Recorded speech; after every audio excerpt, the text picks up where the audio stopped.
Bismillahirrahmanirrahim. Assalamualaikum warahmatullahi wabarakatuh. Selamat sore, salam sejahtera bagi kita sekalian. Shalom, salve, Om Swastiastu, Namo Buddhaya, salam kebajikan. Yang saya hormati Wakil Presiden Republik Indonesia, Saudara Gibran Rakabuming Raka, para Menteri Koordinator yang saya hormati, para Menteri, para Kepala Badan, Ketua Dewan Ekonomi Nasional, para Penasihat Khusus Presiden,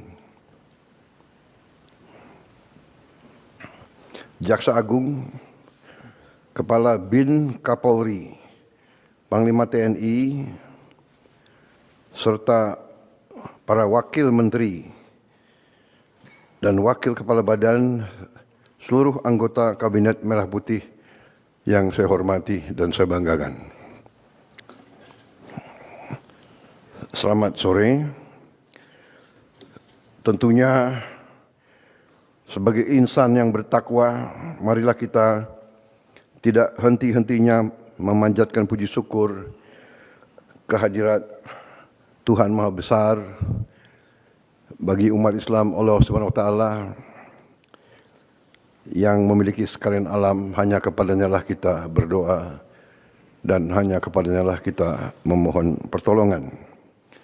Kita bersyukur atas segala karunia, atas kesehatan dan kebaikan yang diberikan kepada bangsa kita dan kepada kita sekalian dan keluarga kita. Kita bersyukur kita dapat hadir melaksanakan sidang Kabinet Paripurna pada tanggal 20 Oktober 2025, yaitu tepat 1 tahun saya dilantik, disumpah di MPR kita sebagai Presiden Republik Indonesia.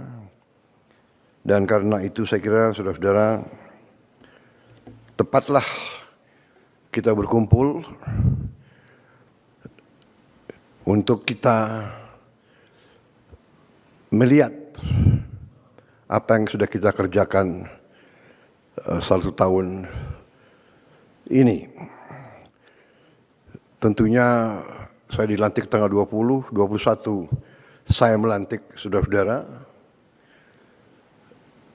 Kemudian kalau tidak salah tanggal 22 ya, saya melantik para wakil.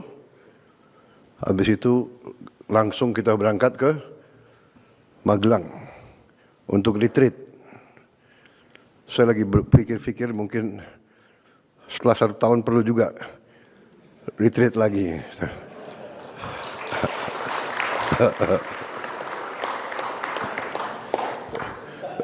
Rupanya saudara-saudara sudah nostalgia ingin tinggal di tenda. Saudara-saudara,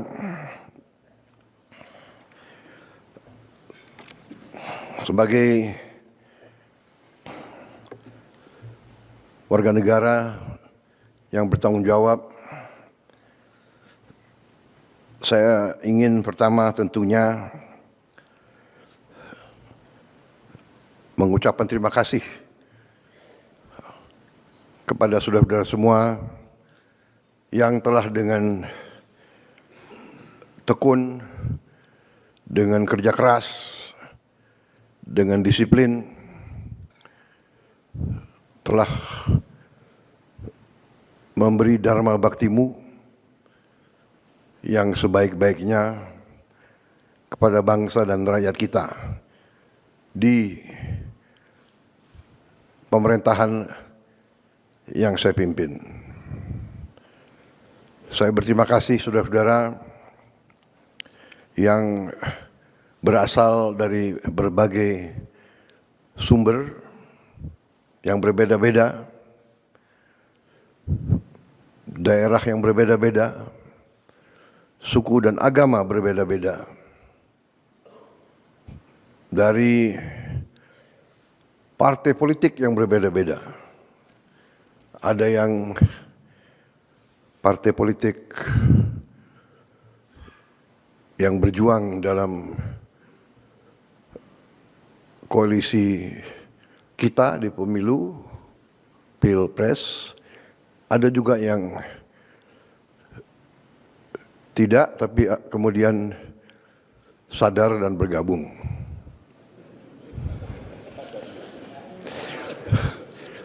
Bukan sadar, tapi terpanggil.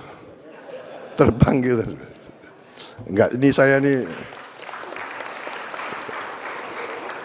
iya kan, jadi nggak apa-apa kan saya sedikit tidak terlalu serius ya. Serius tapi santai. Sersan. Serius tapi santai. Saudara-saudara, tapi intinya bahwa saya terima kasih. Saya, kalau ibarat kita adalah tim sepak bola, ya, saya boleh dianggap sebagai apa? Manager coach. Saudara adalah pemain-pemain. Saudara-saudara, ada dalam babak-babak pertama ini, awal-awal kita ada yang striker, ada yang bertahan, ya, ada yang cadangan, masih nunggu kapan diperankan secara maksimal. Walaupun saya mengerti saudara-saudara sudah mengambil inisiatif, sudah bergerak masing-masing, saya terima kasih. Tapi saya faham ada yang saya gunakan pertama-tama sebagai striker untuk merebut hasil terbaik cepat. Saudara-saudara, kita patut bersyukur bahwa kita, menurut saya, telah bekerja sangat keras. Untuk itu saya juga mohon maaf, terutama kepada keluargamu, karena saya sering menyita hari istirahatmu. Sepertinya di kabinet kita tidak ada tanggal merah. Dan saudara-saudara sigap. Setiap waktu saya panggil, saudara hadir. Sabtu, Minggu, malam-malam. Dan kadang-kadang saya telepon malam-malam sekali atau pagi-pagi sekali, saudara langsung jawab. Saya tidak mengerti, mungkin telepon di sebelah bantal, tapi saya terima kasih. Karena memang kalau saya lagi ingat sesuatu, saya harus hubungi segera. Ya. Takut saya lupa. Saudara-saudara, kita, saya kira, boleh berdiri di depan rakyat kita dengan, saya kira, rasa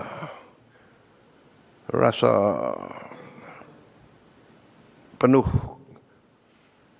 kehormatan dan kepercayaan diri. Kita telah bekerja keras, tapi kita telah menghasilkan hal-hal yang dirasakan oleh rakyat. Pertama, kita telah mencapai hal-hal yang sangat positif di bidang ekonomi. Di tengah ketidakpastian dunia, di tengah perang pecah di mana-mana, hitungan terakhir tadi malam ada 110 perang.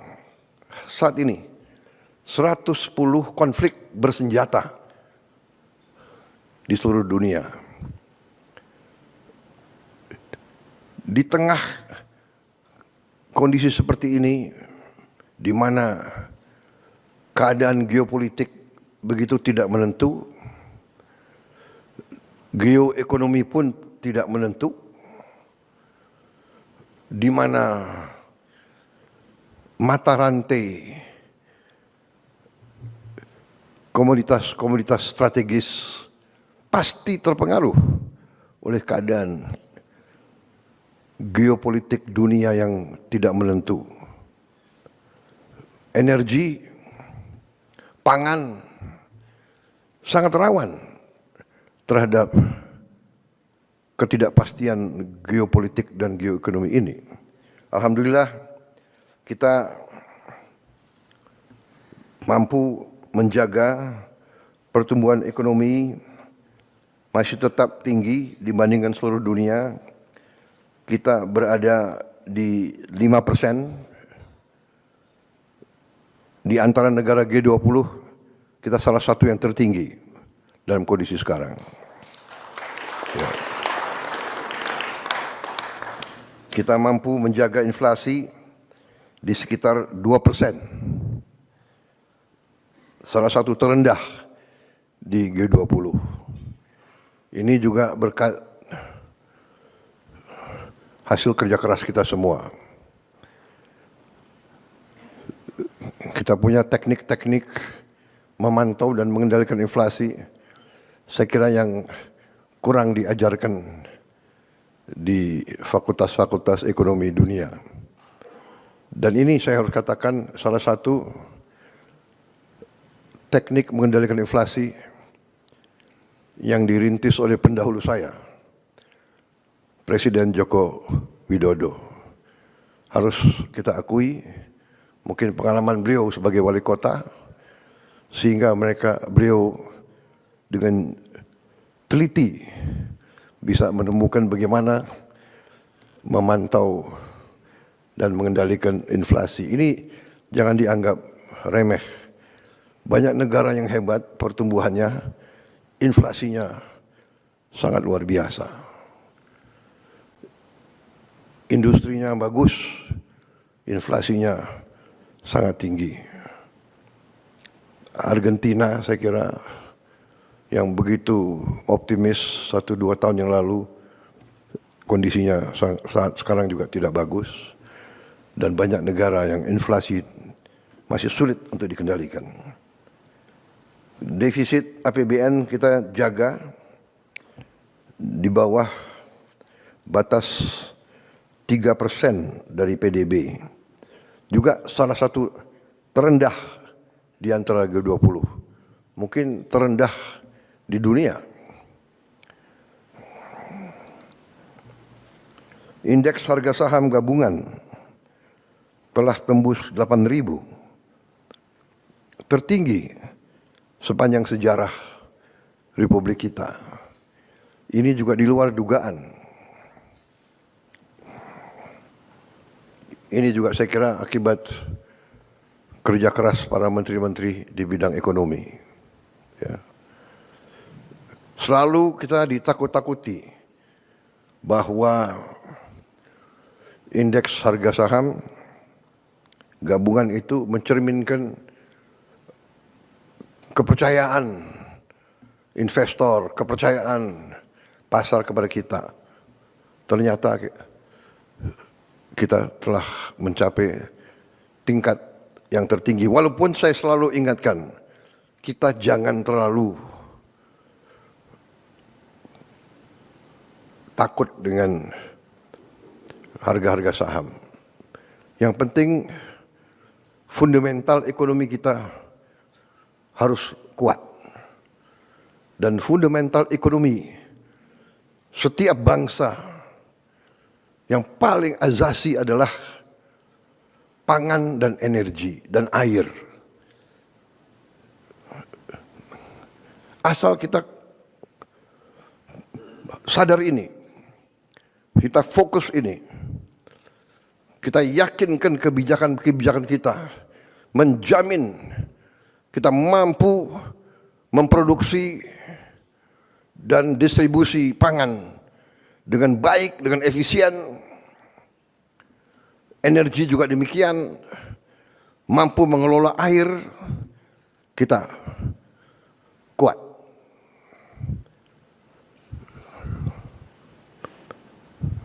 Mata uang, harga saham bisa fluktuasi.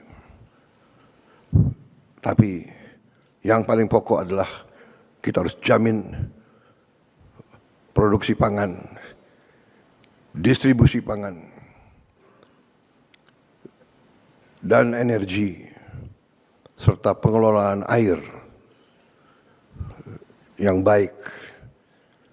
Yang ketiga ini kadang-kadang kita karena kita diberi karunia Tuhan air yang berlimpah-limpah di sebagian besar Republik kita, tapi ada sebagian yang mengalami kesulitan, tapi kita masih kurang pandai dalam mengelola. Kadang-kadang air ini malah menjadi bencana, banjir dan sebagainya. Tapi kita bersyukur di banyak bagian dari dunia ketersediaan air sangat sulit. Tidak mungkin pangan kita aman kalau tidak ada air yang cukup. Jadi ini saya kira catatan pekerjaan rumah kita ke depan. Kita harus dalami masalah air ini. Ya, saya juga minta Menteri Dikti dan Sains coba dipelajari prodi-prodi di universitas-universitas kita, apakah cukup ya, mempelajari masalah air ini. Bagaimana mencari air, bagaimana mengelola distribusi air, bagaimana mencegah banjir. Air harus jadi sumber produktivitas, jangan menjadi sumber bencana.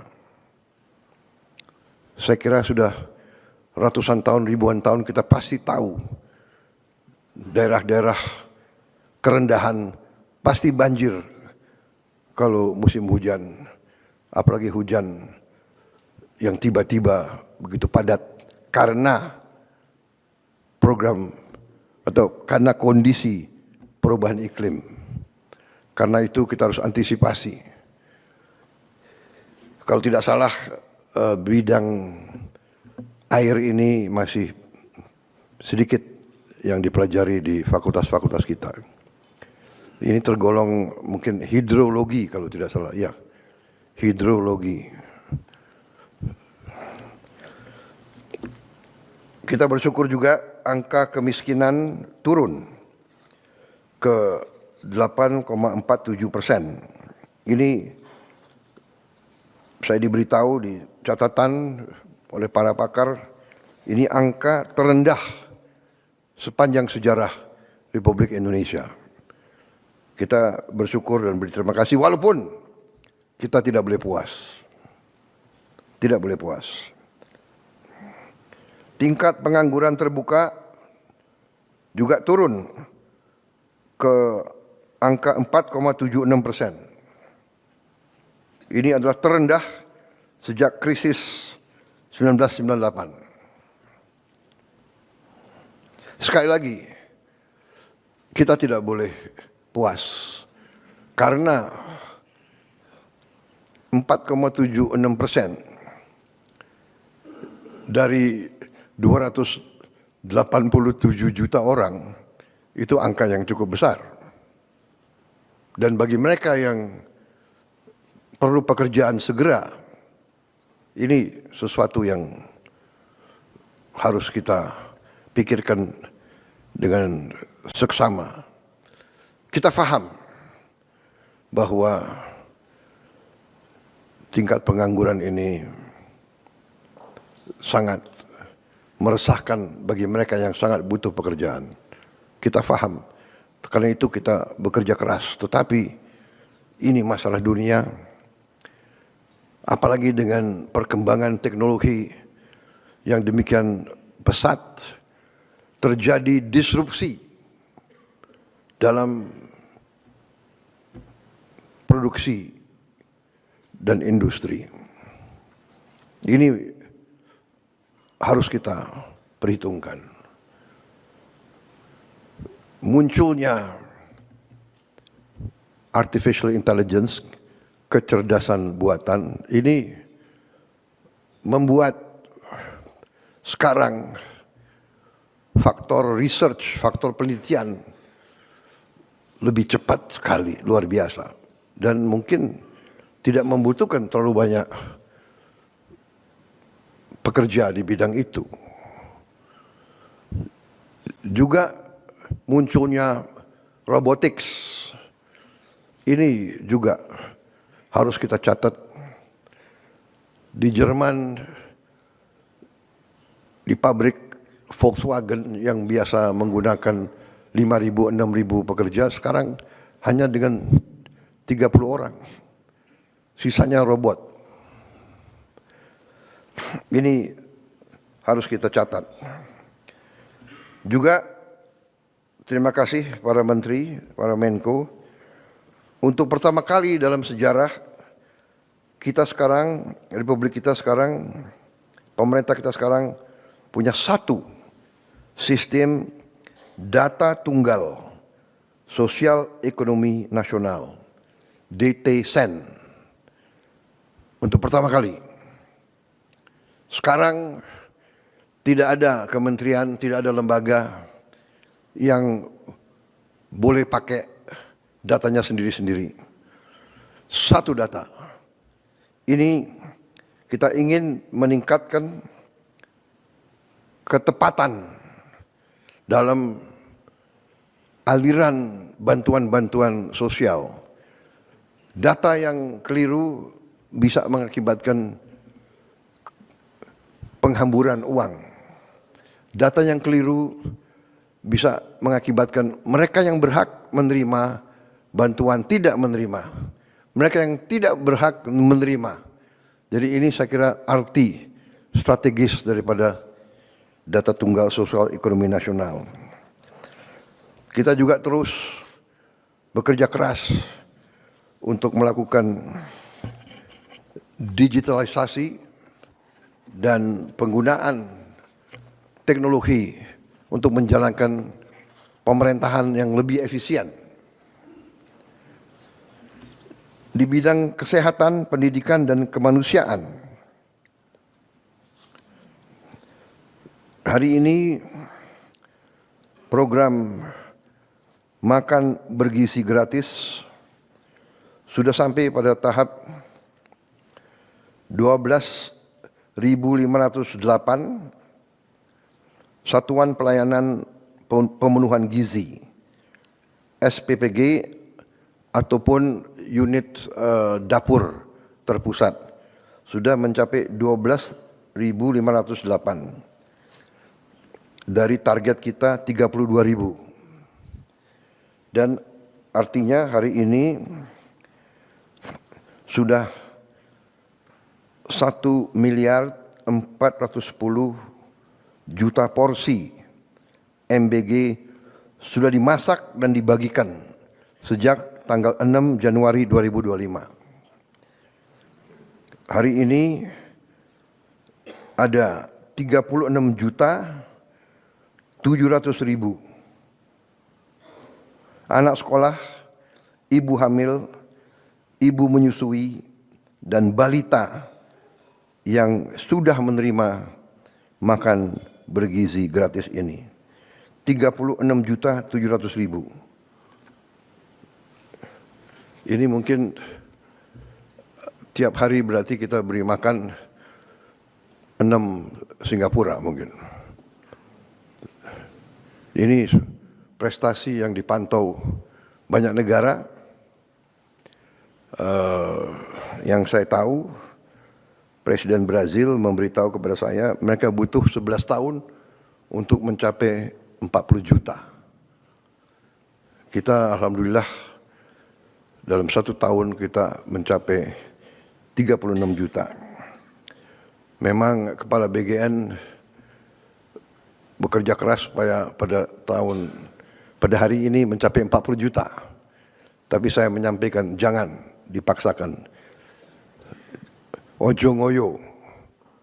Yang penting baik pelaksananya. 36.700.000 ini bukan tanpa kekurangan. Ya. Ada beberapa ribu yang keracunan makan, sakit perut. Tetapi kalau diambil statistik, 8.000 dari 1.410.000.000 saya kira masih dalam koridor error yang manusiawi. Kalau tidak salah, kekurangannya adalah, atau katakanlah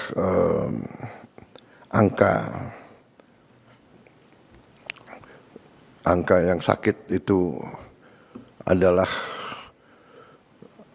mungkin sekitar 0,0007,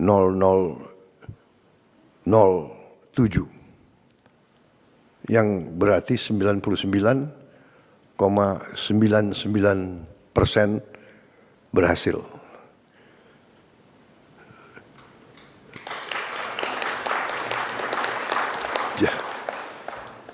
Jadi saya kira dalam sepanjang usaha manusia, hampir tidak ada usaha manusia yang dilaksanakan selama 1 tahun dengan volume yang demikian besar, yang zero error, zero defect, sangat sulit.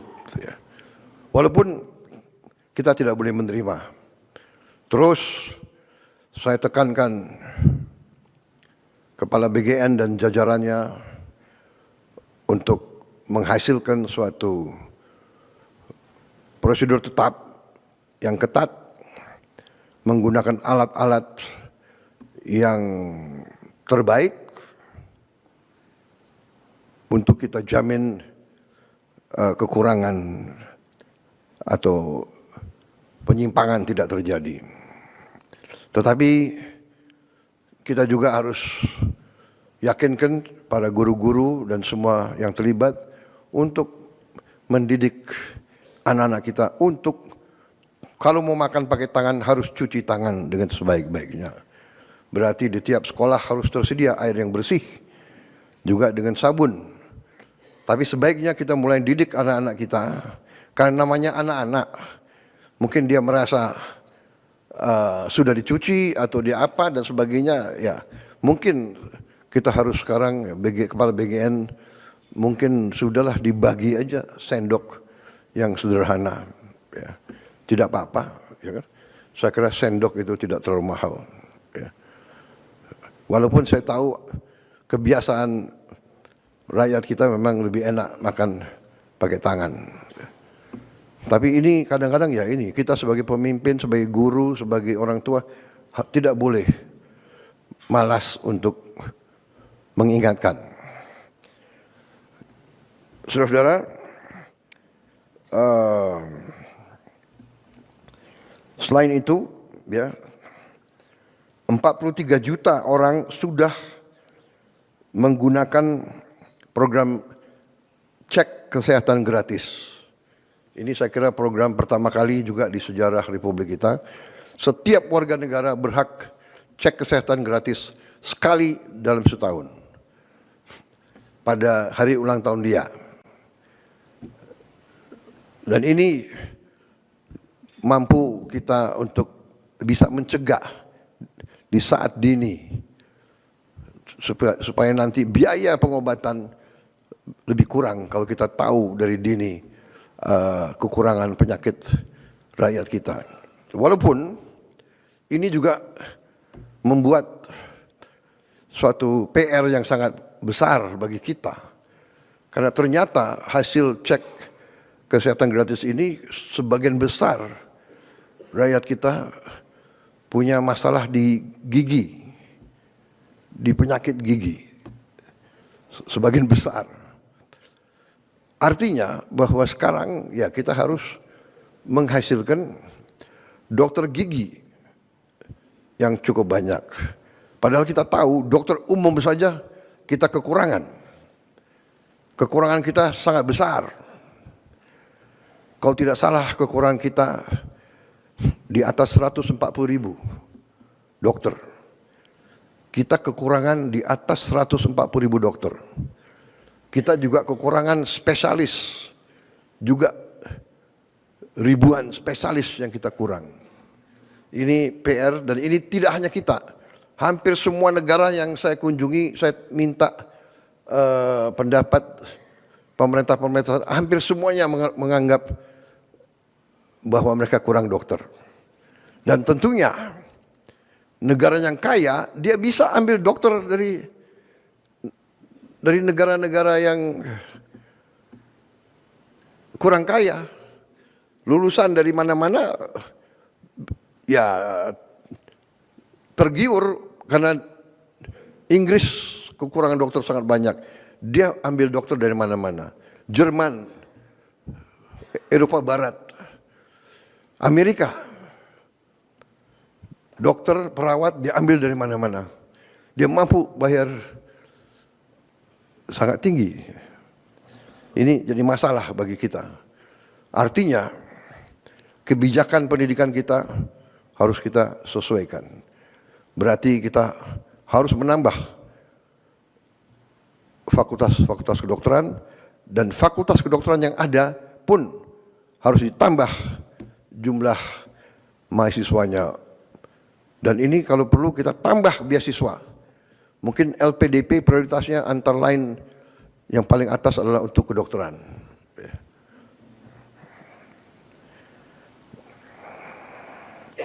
Juga kita sudah berhasil dari 500 sekolah rakyat yang kita perjuangkan, sudah berdiri 166 sekolah rakyat sudah beroperasi. Ini luar biasa. Saya terima kasih kepada menteri-menteri yang terkait. Saya berharap 100 itu di pertengahan tahun 2026 ternyata saudara-saudara berhasil beroperasi justru di tahun 2025. Sekarang 15.945 siswa dan siswi dari keluarga yang paling bawah di bidang ekonomi, desil 1 dan 2, yang tadinya banyak yang tidak sekolah sama sekali, ya, ada yang bantu orang tuanya jadi pemulung, ada yang hidup di jalanan, sekarang sudah bisa bersekolah di sekolah rakyat. Memang sekolah rakyat itu kita rancang sebagai upaya untuk memotong rantai kemiskinan. Biasanya anak orang miskin, anaknya miskin. Kita mau potong itu. Anaknya orang miskin atau cucunya orang miskin tidak perlu untuk terus miskin. Kita harus berani merubah. Kita harus berani memotong rantai kemiskinan. Kita tidak boleh menyerah kepada keadaan. Dan orang yang paling bawah ini paling tidak dilihat. Kelompok elit tidak pernah melihat, apalagi merasakan kesulitan mereka. Mereka bisa digolongkan the invisible people. Kita berharap kalau kita tidak lihat penderitaan mereka, mereka tidak menderita. Padahal keliru. Justru kita tidak lihat, kita tidak bisa merasakan. Apakah ini cukup usaha? Pasti tidak cukup. Tapi minimal kita berusaha. Minimal kita berupaya. Iya kan? Kalau tidak bisa membantu banyak orang, kita bantu beberapa orang. Kalau tidak bisa membantu beberapa orang, kita bantu satu orang. Kalau satu orang pun kita tidak bisa bantu, jangan kita bikin sulit orang itu. Ini pendekatan yang sangat sederhana. We must do what we can do. And we can do if we want to. Saudara-saudara, kalau insya Allah saya percaya akan berdiri 500 sekolah ini, saya percaya. Itu berarti kita akan membantu 500.000 keluarga miskin, keluarga sangat miskin. Karena konsep sekolah rakyat ini adalah satu sekolah 1.000 siswa. SD, SMP, SMA, dan seterusnya, SMK. Saudara-saudara, ini sekolah rakyat. Kita juga membangun sekolah unggulan. Rencana kita 10 sekolah unggulan, ini anak-anak terpinter. Kalau tadi anak-anak dari golongan paling bawah, yang tidak punya harapan sekolah, kita beri harapan. Tapi ada juga anak-anak yang harus kita cari. Unggulan, anak-anak terpintar Republik Indonesia harus kita cari, harus kita kumpulkan. Dan kita harus perkaya, kita harus kasih pendidikan supaya dia bisa nanti menjadi pemenang-pemenang hadiah Nobel. Kita ingin Indonesia unggul di bidang sains dan teknologi.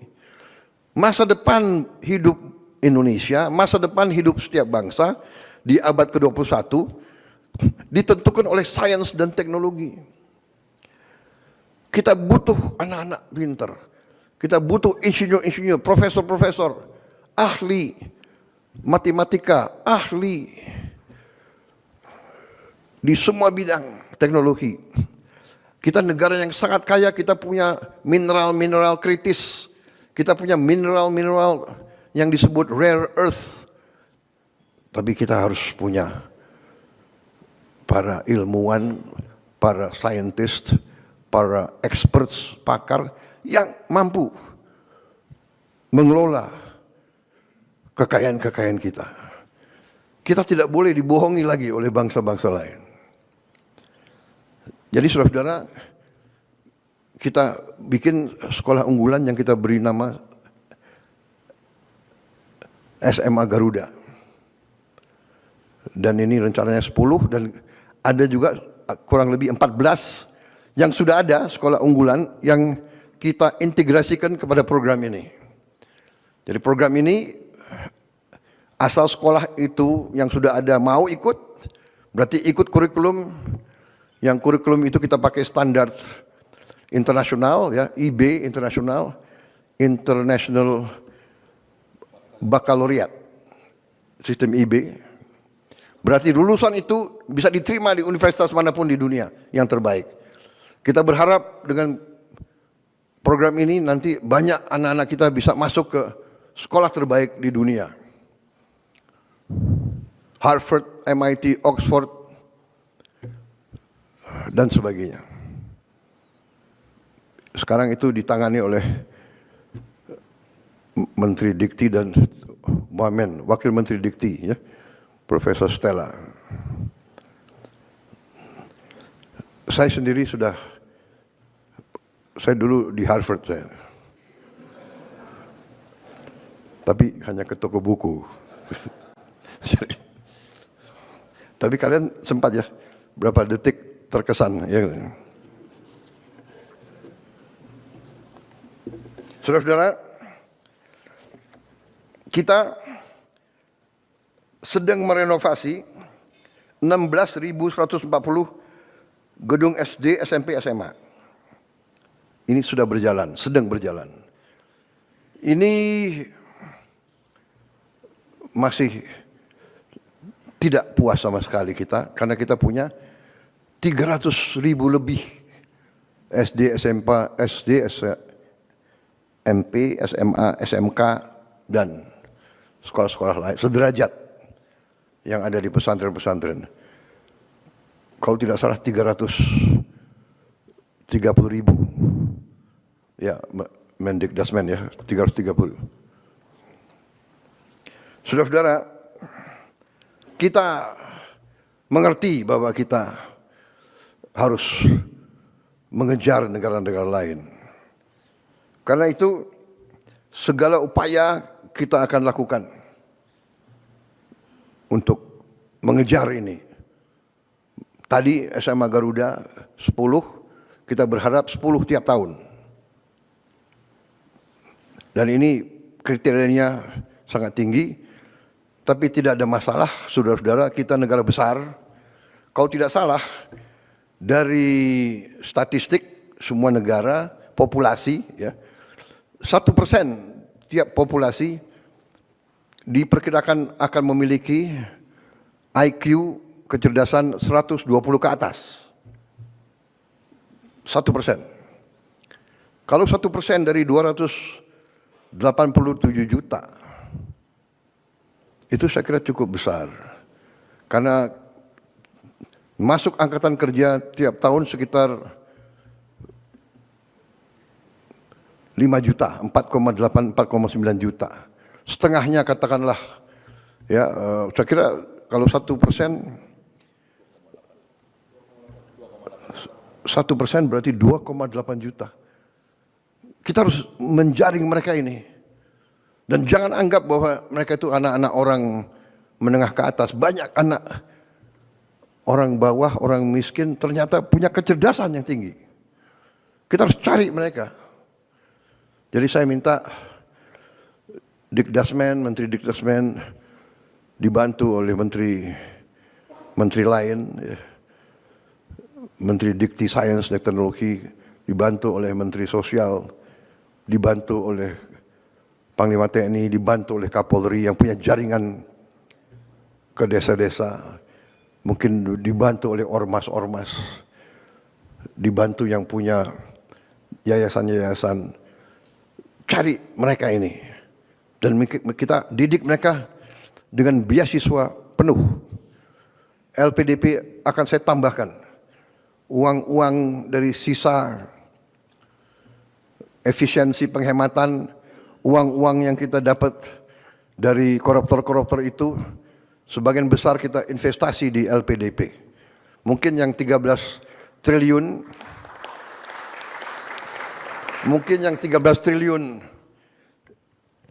disumbangkan atau diambil oleh Jaksa Agung, hari ini diserahkan Menteri Keuangan, mungkin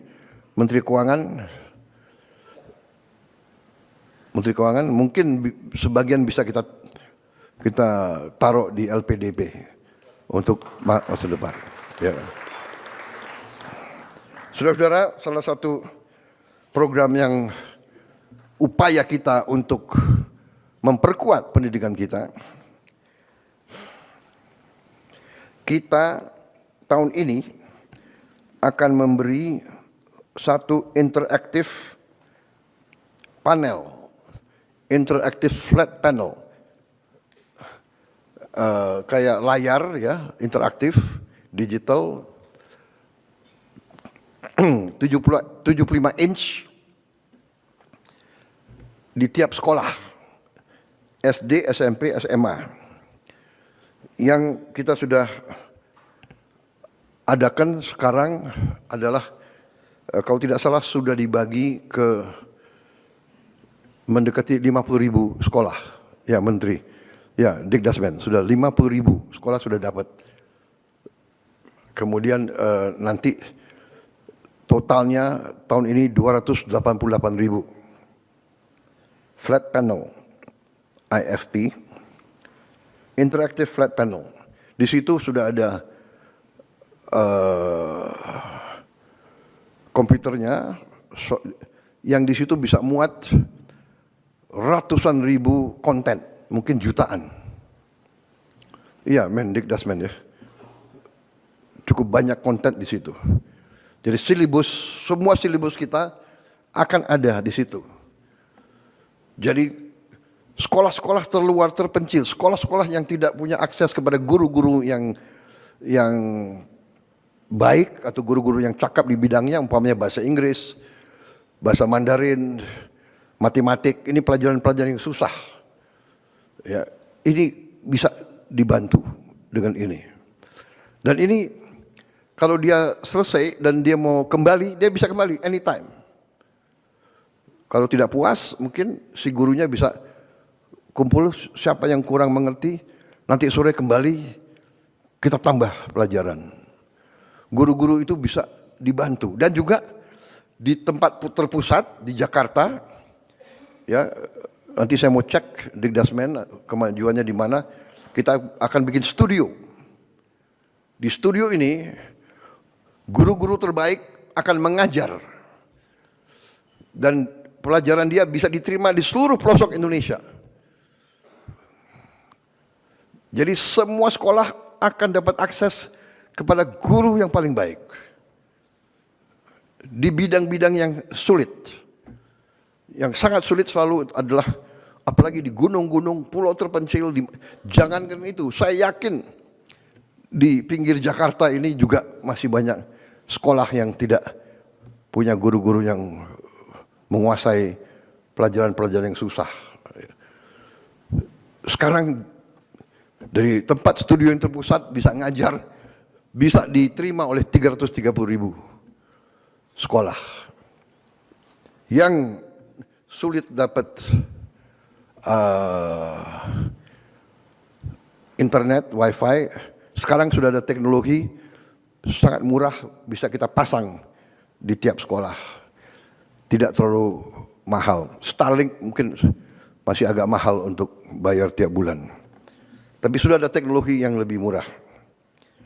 Dan saudara-saudara, tahun depan rencananya adalah kita akan tambah 3 layar. Ya, tahun ini kita mampu 1 layar, tahun depan kita akan bagi 3 layar. Berarti di setiap sekolah akan ada 4 ruangan yang punya layar ini. Mudah-mudahan tahun 2007 kita bisa tambah lagi 2 layar lagi. Jadi 6 kelas tiap sekolah bisa punya layar. Jadi semua anak-anak kita mendapat akses kepada pengetahuan yang terbaik, terkini, dengan animasi dan dukungan yang terbaik. Saya dapat laporan dari Mendikdasmen bahwa antusiasme anak-anak sekarang meningkat untuk sekolah. Ya, selain MBG, dia juga pelajarannya juga menarik. Ini saya kira penting karena fokus kita tidak boleh, kita harus fokus kepada investasi paling penting bagi rakyat kita, investasi kepada anak-anak kita, sumber daya manusia kita. Saya juga perhatikan waktu saya keliling, saya cek anak-anak kita mungkin karena kurang biaya, dia menghemat kertas. Dia menulis tulisannya sangat kecil. Saya minta ditinjau kembali Menteri Dikdasmen, ya. Saya kira perlu kembali ada pelajaran menulis. Menulis dengan baik, menulis halus dan menulis, tapi sebetulnya tulisannya harus besar. Ya, Menteri Keuangan kalau perlu kita bagi buku-buku sekolah yang besar-besar, tulisannya harus besar, anak-anak harus dididik nulis besar. Saya khawatir kalau dia nulisnya sangat kecil, ujungnya nanti dia harus pakai kacamata semua. Ini masalah kecil tapi mendasar, ya. Dan saya tergerak karena saya tahu anak ini nggak mau memberatkan orang tuanya. Jadi dia menghemat kertas. Can you imagine? Ya, jadi saudara-saudara, hal-hal seperti ini. Yang terakhir, ini masih dalam konsep rencana. Ada yang mengatakan, ya sekarang ada sekolah rakyat untuk desil 1-2. Bagaimana untuk desil 3-4-5? Ya, mereka tidak miskin ekstrim, tapi mereka juga susah. Mereka harus dapat akses kepada pendidikan yang seperti ini. Sedang saya susun, saya minta Dikti sama Dikdasmen, mungkin dibantu oleh kementerian lain juga, menyusun suatu satgas khusus untuk mempelajari kita membangun sekolah terintegrasi di setiap kecamatan. Berarti kita mungkin harus bangun 7.000 sekolah terintegrasi ini. Maksudnya, sekarang SD SMP, SMA atau SMK terpisah. Padahal ada fenomena karena mungkin angka kelahiran kita menurun, banyak SD kita kosong. Ada gurunya 6, muridnya hanya 4, 5. Jadi ini tidak efisien. Mungkin kita konsolidasikan, tapi di kecamatan ada suatu sekolah yang fasilitasnya sangat baik. Tiap sekolah terintegrasi harus punya laboratorium yang cukup bagus. Laboratorium matematik, kimia, biologi, laboratorium bahasa. Bahasa sangat penting. Lapangan kerja. Orang Filipina banyak diterima di mana-mana karena dia bisa bahasa Inggris. Kita diminta. Jutaan tenaga kita diminta. Di Eropa minta pekerja hotel, kafe, restoran. Dia minta 1 juta tiap tahun. Kepala-kepala negara, pemerintah dari Eropa nanya ke saya, can you send? Hotel-hotel dia sekarang nggak ada yang kerja. Restoran-restoran kewalahan. Rakyat mereka tidak mau kerja sebagai pelayan. Dan mereka terkesan katanya orang Indonesia ramah-ramah. Ya, berarti kita harus didik mereka bahasa. Ada yang bahasa Inggris, mungkin paling banyak di Eropa. Mungkin juga kita didik bahasa Arab, bahasa Mandarin, bahasa Jepang, bahasa Korea. Juga kita diminta perawat untuk rumah sakit dan untuk caregiver, untuk orang tua di sana. Nggak ada yang mau jadi perawat dan caregiver, karena caregiver dan perawat itu pekerjaan yang berat, fisik juga berat, berdiri dari tempat tidur ke tempat tidur, urusan dengan orang sakit, berbahaya itu. Di rumah sakit pusat daripada bakteri dan virus, dia harus berani, dia harus mandiin. Bayangkan ini pekerjaan. Rakyat kita terkenal tabah dan sopan dan ramah. Mereka minta. Jadi ini harus kita siapkan ke situ. Karena tadi kita sadar lapangan kerja yang kita butuh. Jadi sekolah terintegrasi ini belum boleh saya gunakan sebagai prestasi. Ini baru embrio konsep. Ya. Tapi sekolah-sekolah ini saya kira sudah saatnya kita pikirkan. Jadi fasilitas sekolah rakyat dikurangi berasrama. Kenapa anak yang paling bawah ini kita taruh di asrama? Supaya keluar dari lingkungan kemiskinan. Jadi dia punya kepercayaan diri. Ya kan?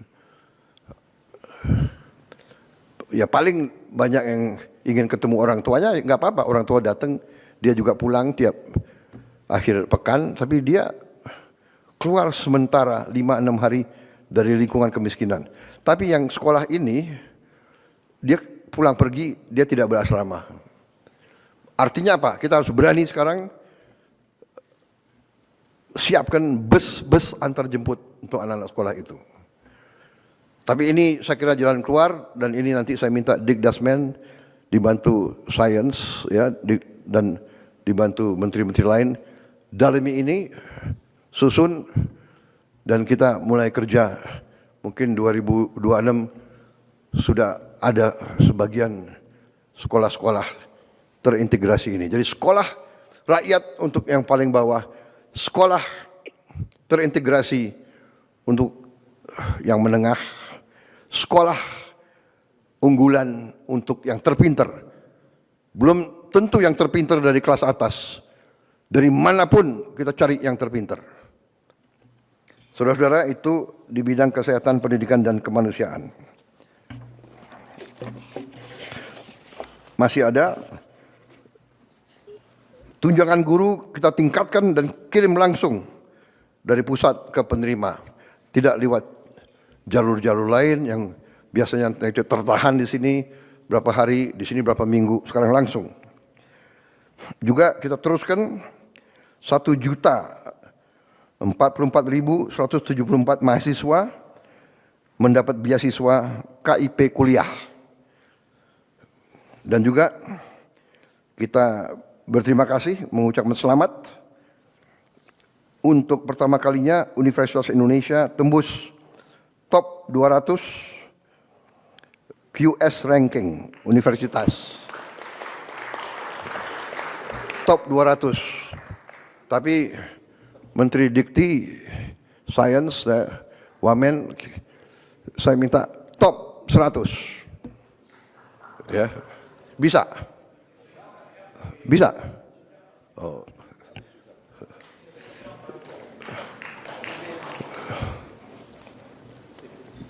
Pasti nanti akan disusul oleh ITB,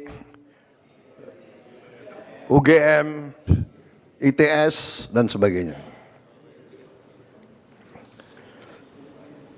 Juga kita mendirikan Kementerian Haji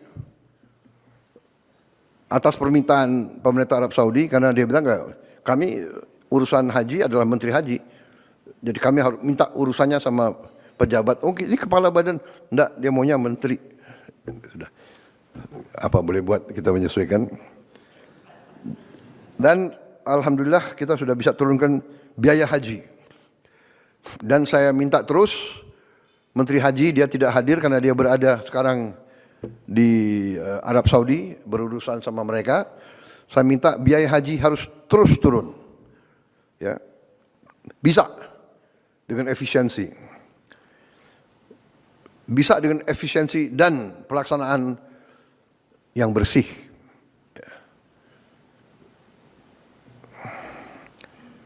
Waktu tunggu haji juga bisa dipercepat dari tunggu 40 tahun, sekarang bisa hampir setengah kita potong, tunggu 26 tahun. Tapi itu masih lama juga. Kita berusaha untuk memotong lebih. Tapi alhamdulillah pemerintah Arab Saudi untuk pertama kali dalam sejarah setuju pembangunan kampung Indonesia di kota Mekah. Jadi pemerintah Arab Saudi akhirnya saya datangi beberapa kali, saya lobby terus, mungkin beliau kasihan sama kita. Untuk pertama kali dalam sejarah diizinkan negara asing memiliki lahan, memiliki tanah di kota suci. Dirubah undang-undangnya khusus untuk kita. Kita negara pertama. Ya sesudah kita terserah yang lain menyusul ya. Tapi ini luar biasa ya. Kita ditawarin kalau tidak salah ada berapa puluh lahan. Mudah-mudahan kita dapat lahan. Kalau tidak salah ada berapa lahan yang tidak terlalu jauh dari Masjidil Haram, ada yang nyambung langsung. Ya mudah-mudahan Menteri Agama sudah rintis dan sudah lihat terus. Nanti saya serahkan saja, dan Kepala Danantara yang juga merintis, beliau bolak-balik ke situ sampai kepalanya botak. Tapi alhamdulillah prestasi, mudah-mudahan tidak berapa lama lagi kita akan punya kampung haji sendiri, saudara-saudara. Berarti nanti fasilitasnya kita atur sendiri, ya, makan semuanya kita atur supaya tidak ada lagi kekurangan atau penyimpangan atau kekecewaan daripada jemaah haji kita. Ini saya kira terobosan luar biasa, ya. Pertama, dalam sejarah dia robah undang-undangnya. Negara asing boleh memiliki tanah, dia tawarkan lahan-lahan yang terbaik, walaupun harus tender terbuka. Dan nanti tendernya, kalau tidak salah, ditutup tanggal 30 Oktober ini. Jadi kita kerja keras, ya, saudara. Tapi ya saya juga lobby terus Waktu kemarin saya ketemu Menteri Luar Negerinya, saya bilang, Pak, ini ada lelang ditutup tanggal 30 Oktober. Tapi yang daftar lelang berapa ribu ya sudah? Oh 90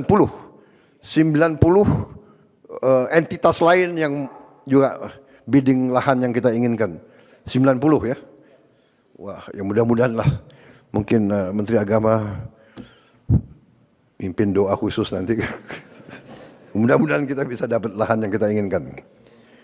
Jadi ini prestasi kita di bidang kesehatan, pendidikan, kemanusiaan, termasuk di bidang agama. Saya lanjut di bidang investasi, penciptaan lapangan kerja, pariwisata, dan antara.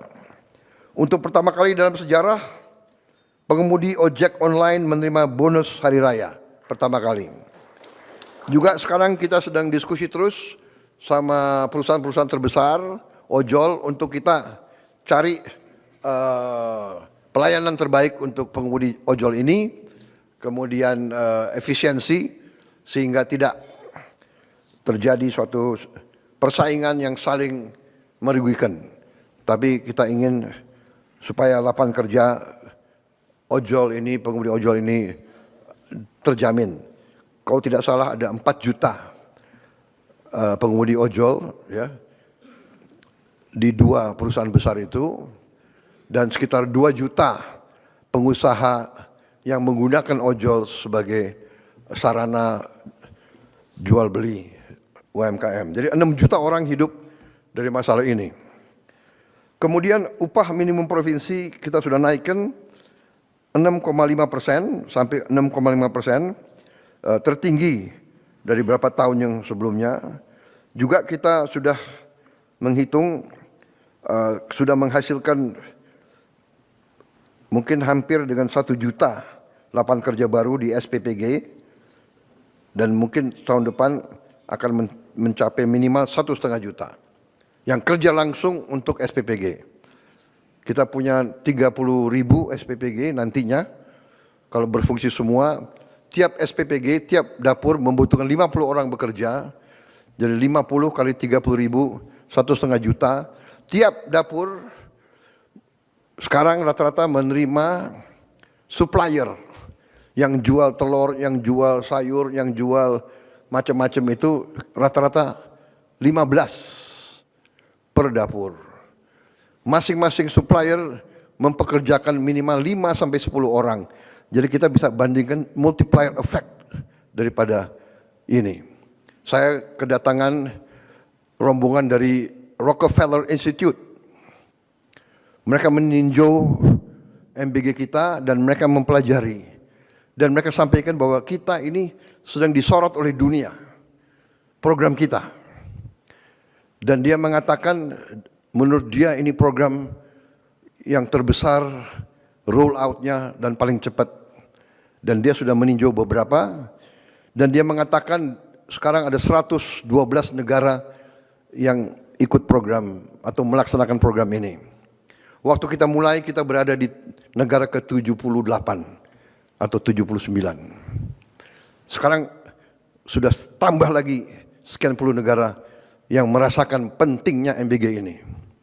Dan dia katakan $1 yang dikucurkan untuk program MBG ini, returnnya, dampaknya itu, returnnya itu, hitungan mereka antara 5 kali, $5 sampai nanti di ujungnya $37. Anda bisa bayangkan, 5 kali menurut dia minimal dampak ekonominya. Jadi kalau kita tahun depan akan turunkan 330 triliun untuk MBG ini, yang artinya itu $20 miliar, kalau 5 kali itu arti ada $100 miliar beredar di desa, di kecamatan, di kabupaten. Jadi untuk pertama kali dalam sejarah Indonesia, uang yang disedot dari daerah ke pusat dan banyak di pusat lari ke luar negeri, kita balikan. Sekarang uang itu kita gelontorkan di desa-desa, di kecamatan, di kabupaten. Dan ini menurut para ahli, bukan dari saya, Anda bisa cek Rockefeller Institute. Kalau nggak salah itu senior vice presidentnya Mr. Roy Cohen kalau tidak salah, atau Roy Steiner.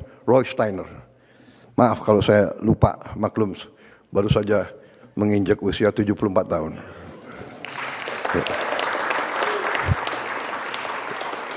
Terima kasih ucapan selamat saudara-saudara. Jadi saudara-saudara,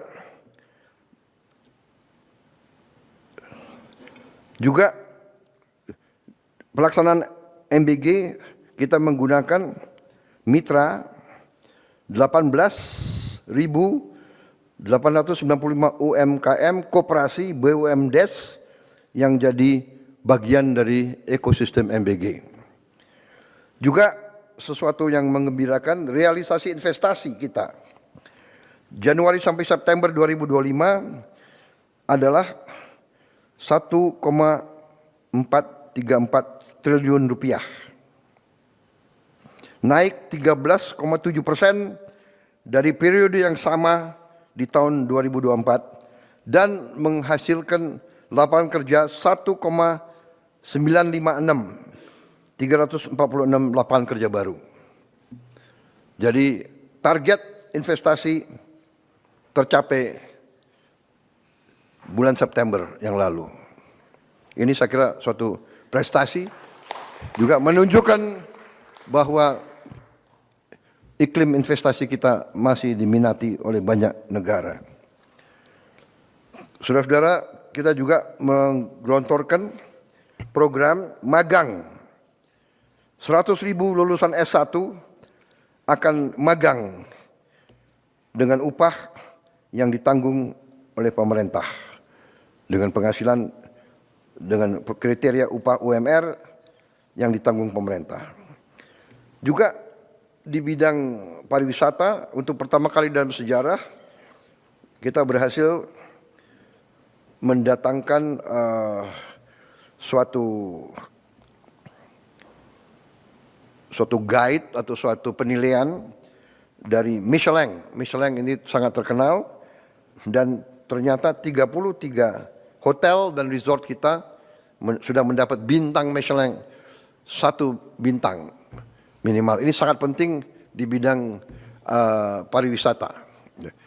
Berarti kelas kita adalah kelas teratas di dunia dengan penghargaan dari Michelin itu. Jumlah wisatawan kita 1 tahun terakhir naik 12%. Menjadi 14,8 juta kunjungan. Saya kira ini perlu juga kita bangga.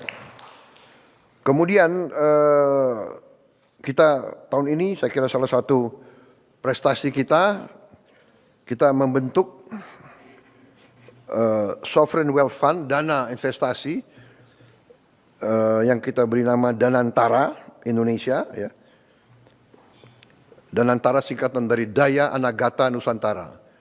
Daya, energi, kekuatan, Anagata masa depan, berarti Danantara artinya kekuatan masa depan Nusantara. Yang kita fokuskan di situ, sudah kita kumpulkan semua aset milik negara yang nilainya adalah 1.060 miliar dolar. Jadi 1 triliun US dollar akhirnya menjadi Sovereign Wealth Fund terbesar ke-5 atau ke-6 di dunia. Ini saya kira menjadikan kita punya kekuatan. Tadinya sendiri-sendiri, sekarang kita punya kekuatan. Contoh, sekarang dan antara proyek dia antara yang pertama adalah akan segera mulai membangun 34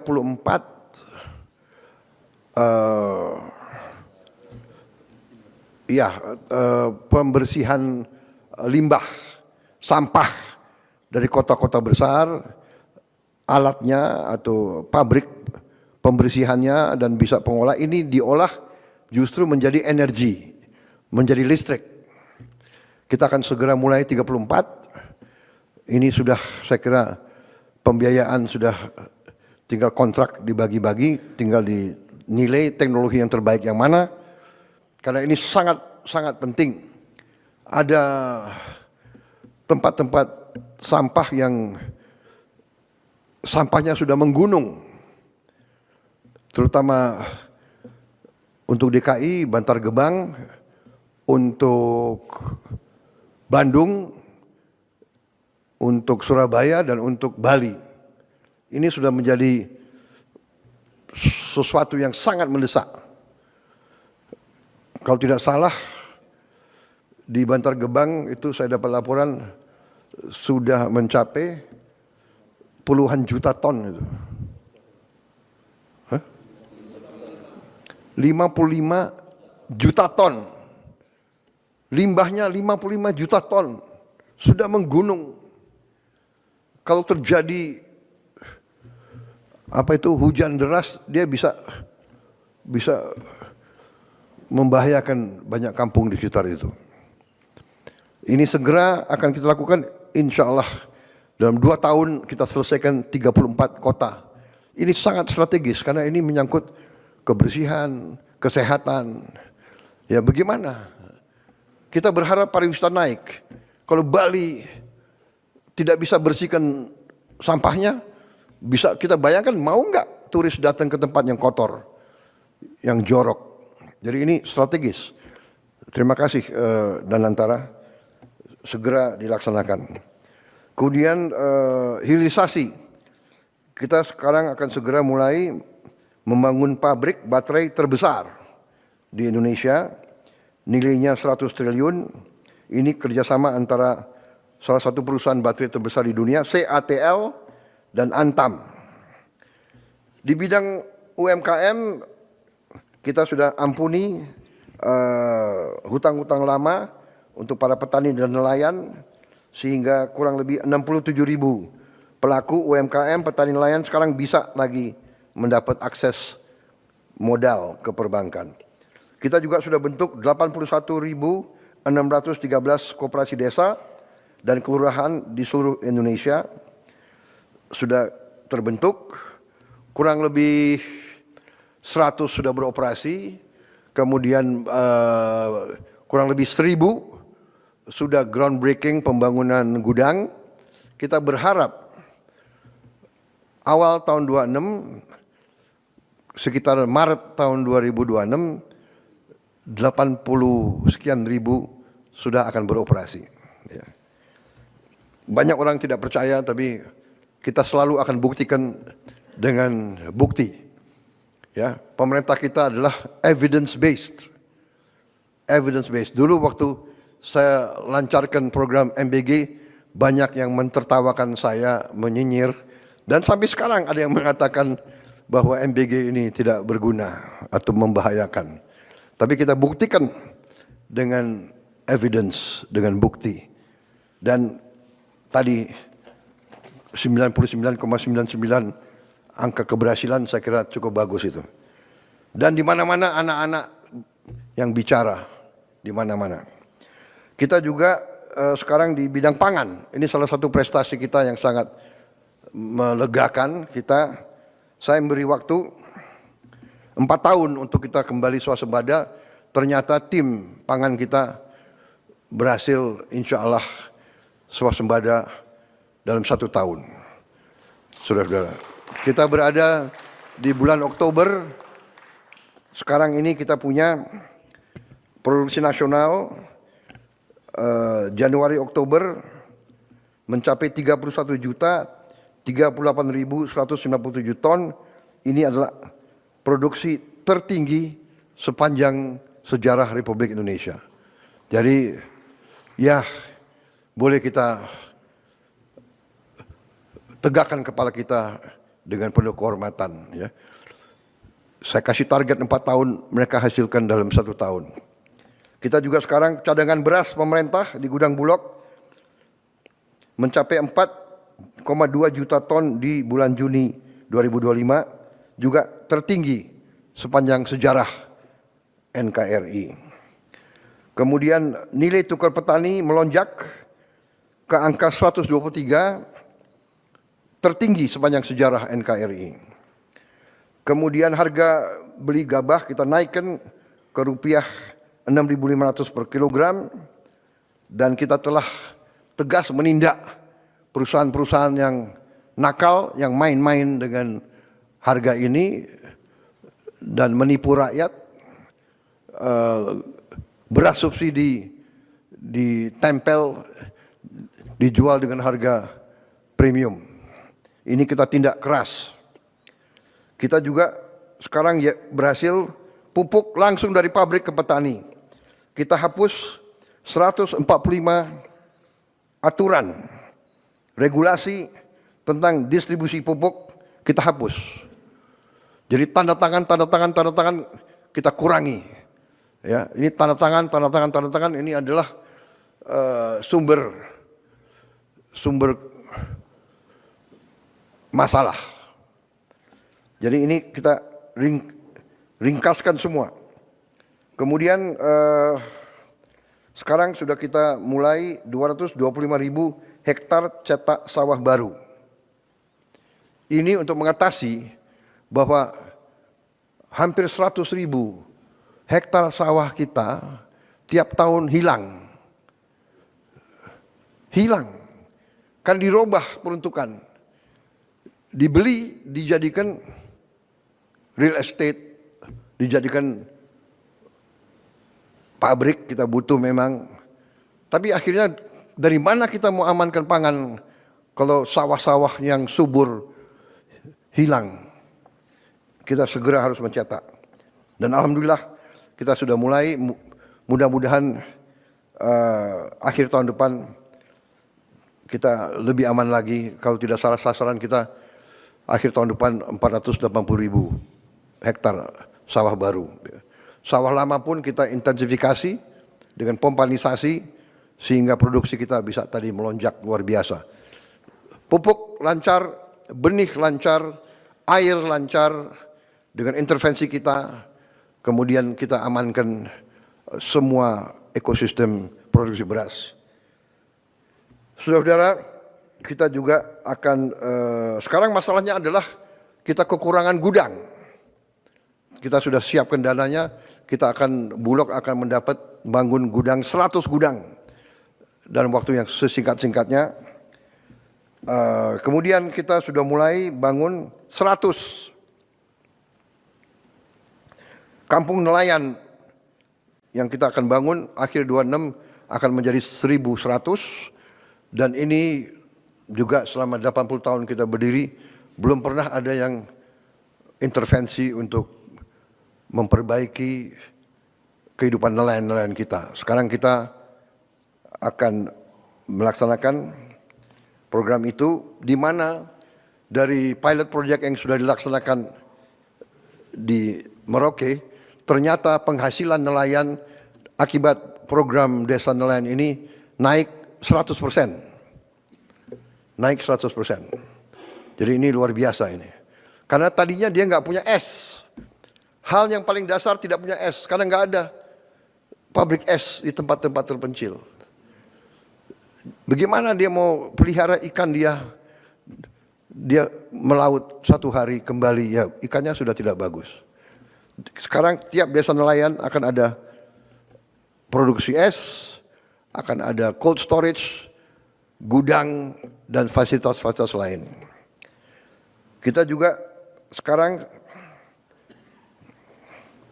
sudah punya program, kita lagi membangun 1.582 kapal nelayan modern. Insya Allah akhir tahun depan dan 2027 kita akan punya 1.582 kapal nelayan modern dari GT 30 sampai GT 10.000. Ini menghasilkan devisa dan menghasilkan protein untuk rakyat kita. capaian di bidang hukum dan pemberantasan korupsi. Gaji hakim tingkat yang paling rendah kita naikin 280%. Dan ini akan kita terus pemantau. Kita minta hakim-hakim kita hidupnya baik, kualitas hidupnya baik, hidup terhormat, supaya dia tidak bisa disogok. Hakim-hakim kita tidak boleh dibeli oleh siapapun. Itu tujuan kita. Jadi saudara-saudara, bukan kita mau menganakmaskan siapapun, tapi ini sangat penting. Ya, dia tidak boleh bisa dibeli karena dia menangani kadang-kadang kasus triliunan. Tadi bukti, hari ini kita berhasil mendapat 13 triliun dari 17 triliun yang diputuskan oleh pengadilan. Jadi hakim-hakimnya itu menurut saya punya hati nurani, keberanian, dia putuskan, akhirnya kita selamatkan 17 triliun uang rakyat. Bayangkan dia nangani kasus 17 triliun,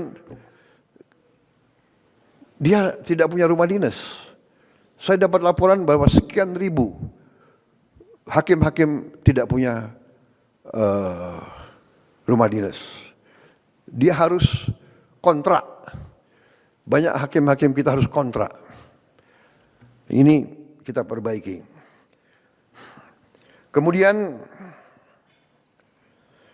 kita berhasil mengalihkan 306 triliun rupiah anggaran negara yang rawan korupsi, kita alihkan untuk program-program pro rakyat. 300 triliun, ini yang kita pakai untuk langsung ke rakyat. Kemudian kita bertekad tidak ada kasus-kasus korupsi yang tidak bisa diselidiki. Tidak ada, no more untouchable, nggak ada yang untouchable lagi. Saya terima kasih penegak hukum yang tegar meneruskan tugas yang mulia ini. Juga penegak hukum telah berhasil menyelamatkan lebih dari 1.000 triliun kerugian negara. Ini yang kita berhasil kita tegakkan. Lebih dari 4 juta hektar kebun kelapa sawit dalam kawasan hutan yang melanggar undang-undang dan melanggar hukum, ini kita kuasai kembali oleh rakyat, oleh negara. Juga lebih dari 100 triliun kerugian dari tambang ilegal berhasil kita hentikan. Terutama kemarin dari Bangka Belitung, kita tutup, sampan pun tidak bisa keluar membawa hasil selundupan. Saya dilaporkan yang terakhir itu 1 sampan, isinya timah, berhasil ditangkap oleh Angkatan Laut kita. Ini kita hentikan. Dan ini kita menyelamatkan kurang lebih 45 triliun 1 tahun. Mungkin ada, nggak tahu, pihak-pihak yang teriak-teriak, tapi sudahlah. Pihak-pihak itu pihak-pihak yang salah. Pihak-pihak yang melanggar hukum, pihak-pihak yang mencuri dari rakyat Indonesia. Yang mengakibatkan kita masih banyak orang miskin. Karena kekayaan kita banyak dicuri.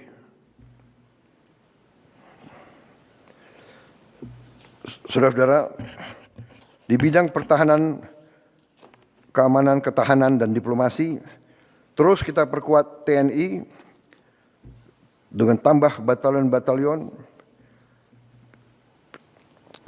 Kita tidak mau mengganggu siapapun. Tugas kita, tugas TNI hanya mempertahankan kedaulatan Indonesia.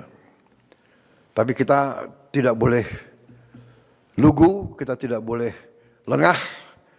Tadi saya katakan ada 110 perang yang berlanjut, padahal anggota PBB ya sekitar 200.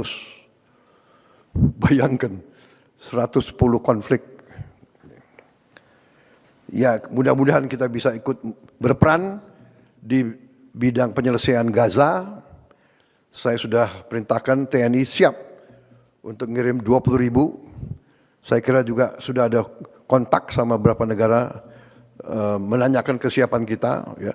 Kita siap untuk mendukung upaya perdamaian di Timur Tengah. Dan bila perlu di tempat lain. Kita juga sudah mulai persiapan untuk membangun 535 km panjang tanggul laut di pantai utara Jawa. Ini untuk menyelamatkan 50 juta penduduk. Air laut naik 5 cm setahun. Jadi harus segera kita selamatkan ini. Karena di pantai utara Jawa ini juga kalau tidak salah 60% industri kita ada di pantai utara Jawa itu. Dan puluhan ribu hektar sawah-sawah yang subur juga di situ. Harus kita selamatkan. Saudara-saudara, saya kira itu capaian-capaian yang saya sampaikan. Dan ini menunjukkan saudara-saudara bahwa kita berada di jalan yang benar.